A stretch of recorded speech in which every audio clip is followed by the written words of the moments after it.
Why did it have to be you? Mother said in a cold voice in the quiet living room. She stared at my belly, and I couldn't say anything. My name is Maran. I am 25 years old and a housewife. My sister, Tara, is 3 years older and has always been Mother's favorite. I hoped that when I told Mother I was pregnant, things between us would get better. I thought having her first grandchild might help fix our problems. When I went to my parents' house with my husband, Warner, Tara was the first to say hello. Maran, it's been a long time, she said with a big smile. Father was working but would come home soon. Mother looked tense when she saw me, but when she saw Warner, she quickly smiled. Oh no, I don't have anything ready for your visit. Wait a minute, she said and went to the kitchen to get some homemade cookies. The cookies were very sweet. Mother knew I don't like sweets. When we told her about our marriage, Warner said he liked sweets, and she remembered that. Oh, that's right, Maran doesn't like sweets, does she? Sorry about that, she said, smiling at Warner. Warner politely said, what matters most is who I eat with, not the food. Mother just said, I see, and sat down on the sofa. When we all sat down, I took a deep breath. We came today because we have something important to tell you, I said. Mother's eyes looked sharp for a moment. Actually, I'm pregnant. The room became very quiet. Tara was the first to smile and say, Maran, congratulations. But Mother's face got darker. Warner stood up and went outside to take a work call. Tara went to the kitchen to make tea. When I was alone with Mother, her face changed completely. Why did it have to be you first? Mother said, her voice shaking with anger she was trying to hide. Before I could say anything, she went on, the first grandchild should have been Tara's, someone like you. Then, something I never expected happened. Mother suddenly stood up and kicked me hard in my stomach. The pain was very strong, and I screamed. Mother, please stop, I cried. I heard Tara scream too. She came back from the kitchen and saw what Mother did. Maran. Warner ran in. I was curled up on the floor, hurting badly. Tara quickly called an ambulance while Warner helped me and looked angrily at Mother. Mother acted calm and made excuses. Why are you making a big deal? She just bumped into the dresser by herself. But Tara got very angry. Mom, I saw you kicked Maran in the stomach. The ambulance sirens came closer. I was barely awake. Warner held my hand and whispered, it's okay, I'm here with you. Tara cried while holding back Mother. What if something happens to the baby? Tara shouted as the paramedics came in. When they put me on the stretcher, I felt Mother's cold stare. In her eyes, I saw all the hate she had felt toward me for 25 years. Tara stayed with me in the ambulance going to the hospital, holding my sister's hand. I thought maybe it was time to end my relationship with Mother for good. Warner said he would follow us in his car and said goodbye as the ambulance left. Tara kept saying sorry, I'm so sorry, I never saw how bad it was. I realized again how much my sister had been there for me all these years. The ambulance moved through the streets, lights shining on us. Lying in the hospital bed, I remembered my childhood. When did Mother start treating Tara and me so differently? I couldn't remember exactly. I don't know when it started, but it was before I was old enough to really understand.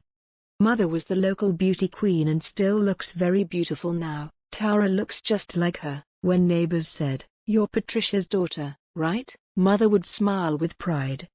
But I look like Father, so Mother was always disappointed in me. I remember one Christmas morning when I was 8 and Tara was 11, there were pretty presents under the tree. Tara opened her gift and found a fancy, brand-name dress. Mother smiled and said, it's perfect for Tara, she is my daughter. Then I opened my gift. Inside were plain jeans and a t-shirt, probably bought on sale. These suit you better, Maran, Mother said. I was too young to say anything. It wasn't just the clothes, even the food was different. Mother would tell Tara, you can eat more, can't you, and give her homemade desserts, but for me, she gave less food. Maran, if you want to keep that figure, that should be enough, she said. The difference got bigger when we became teenagers. Tara was popular at school and was captain of the cheerleading team. Mother went to every game and took lots of pictures of Tara. I joined the track team. Even though I ran well, Mother never came to watch. She always said, I'm busy. Father came sometimes and patted my head, saying, "You did well," but he was busy with work and didn't see the family problems. In high school, I slowly realized my family was not normal. The moment I understood was when I talked to my best friend, Serena. "Maran, your mother is really cruel," she said one day. I was surprised. "What do you mean?" "Well, she buys fancy clothes for Tara, but for you." Serena stopped. "My mother would never treat her children like that." Those words made me see that my family wasn't like others. But I knew Tara didn't realize how bad things were for me. My sister really believed I liked simple clothes. "Maran, you have such a nice figure, you look good in anything," Tara would say. Sometimes she wanted to lend me her clothes, but they hardly ever fit, so I couldn't wear them.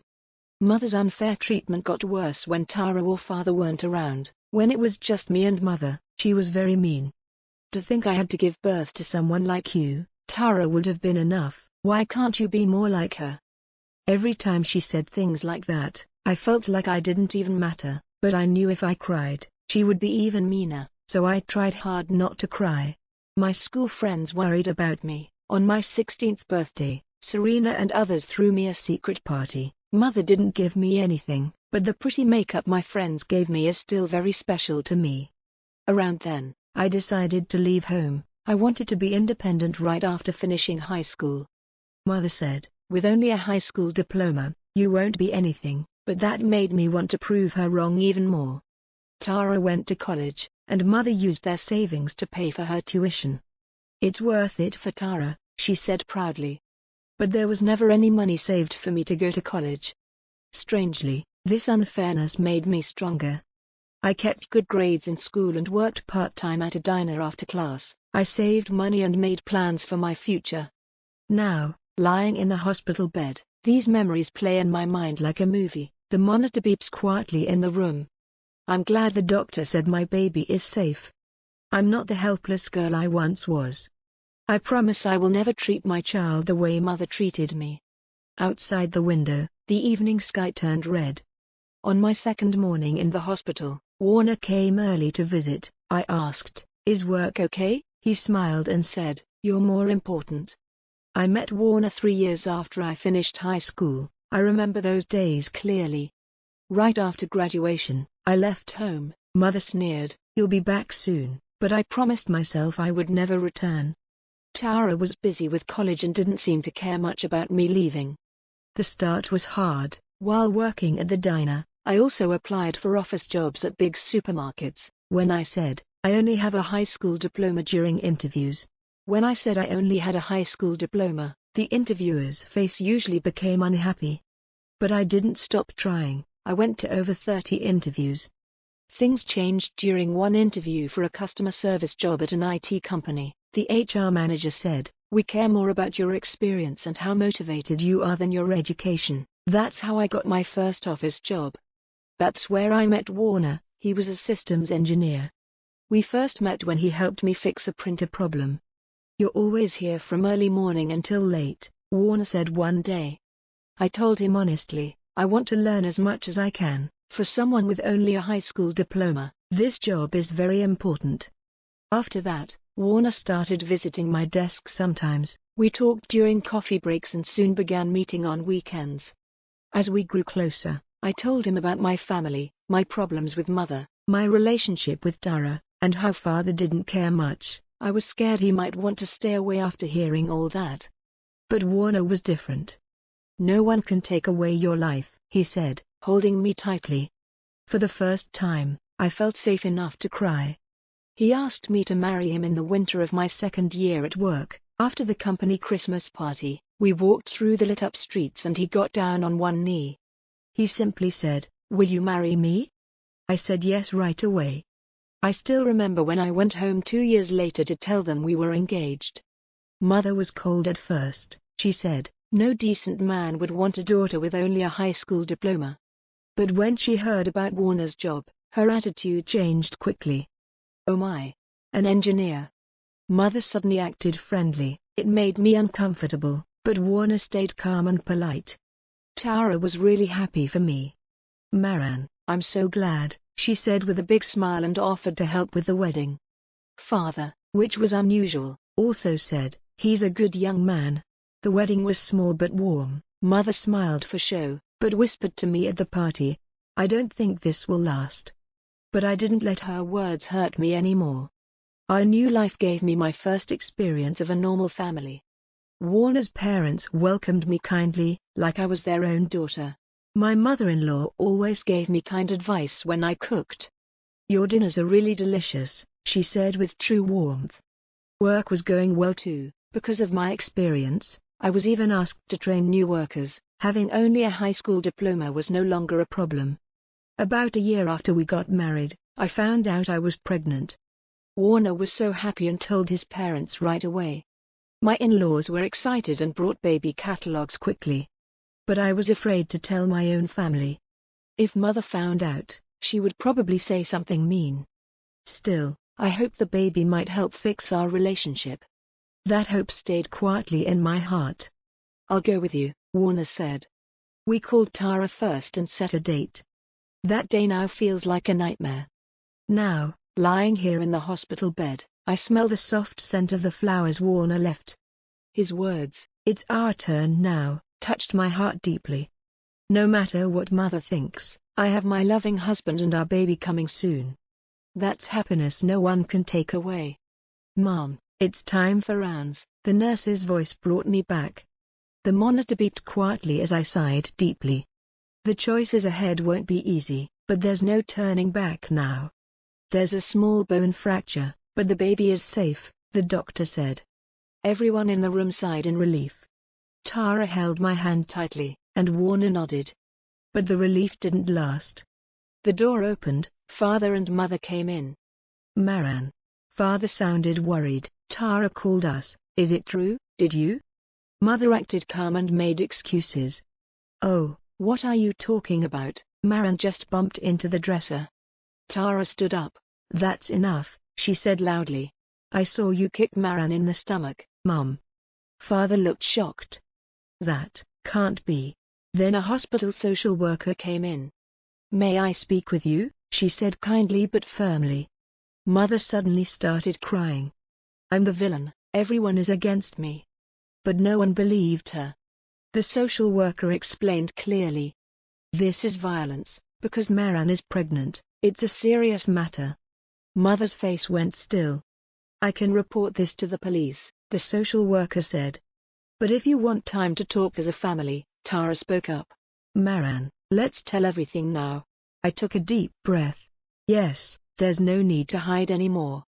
It was time to talk about all the bad things Mother had done to me for 25 years. "Dad," I said with a shaking voice, "I have been suffering all this time." I told him about how Mother treated Tara and me differently, how she looked down on me, and said many cruel things, how she acted loving with Tara but was cold and harsh when she was alone with me. "Maran." Father's voice was shaking, "Why didn't you tell me before?" I couldn't. I wiped my tears. "Mom always acted like a good mother in front of you and Tara. I thought no one would believe me." Tara covered her face with her hands. "I'm sorry, Maran, I never knew." Suddenly, Mother stood up and shouted, "Is it my fault? It's because she was ugly and useless. Tara is beautiful and perfect, just like me." But Father cut her off with a strong voice, full of anger. "That's enough." It was the first time I heard my usually calm father speak like that. "You are not fit to be a mother. I won't let you hurt Maran anymore." The social worker quietly spoke. "In this case, I recommend a restraining order and counseling." Mother suddenly lunged toward my hospital bed. "You ungrateful child, after everything I did." Warner and Father quickly stopped her. Nurses came running, and the room became chaotic for a while. That evening, Father made a hard but clear choice. He said he would divorce Mother. "Maran, I'm so sorry, I should have noticed earlier." The police started to investigate Mother, and a restraining order was placed against her. Mother went to live with relatives but kept sending angry messages, saying she would never forgive me. Tara came to see me every day in the hospital. "This time, I will really protect Maran's new life," she said.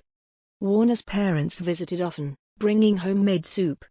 "You're like a precious daughter to us," my mother-in-law said softly. On the day I left the hospital, my doctor put a hand on my belly and said, "The baby is healthy. They will surely grow up strong." As we left the hospital, soft spring sunlight wrapped around us. Warner pushed my wheelchair, with Tara and father walking on each side. That's when I first felt, this is my new family now. Mother was gone, but for the first time, I felt real family warmth. Before getting into the car, father hugged me. "From now on, let's live as true parent and child." I nodded. The long cold winter was over, a new season was starting. Maran, just one more push. I gathered all my strength when I heard the doctor's voice in the delivery room. After 16 hours of hard labor, our baby was about to be born. "I see the baby's head." Warner squeezed my hand tight. Tara was crying while gently rubbing my back. Then, a loud cry filled the room. "It's a girl, she's very healthy." Tears filled my eyes as the nurse showed me this tiny life, her small red face and clenched fists. "Nikki," I whispered. That was the name Warner and I had chosen. Father was the first to see the baby in the waiting room. "She looks just like you did when you were born," he said, tears in his eyes. 3 months have passed since then.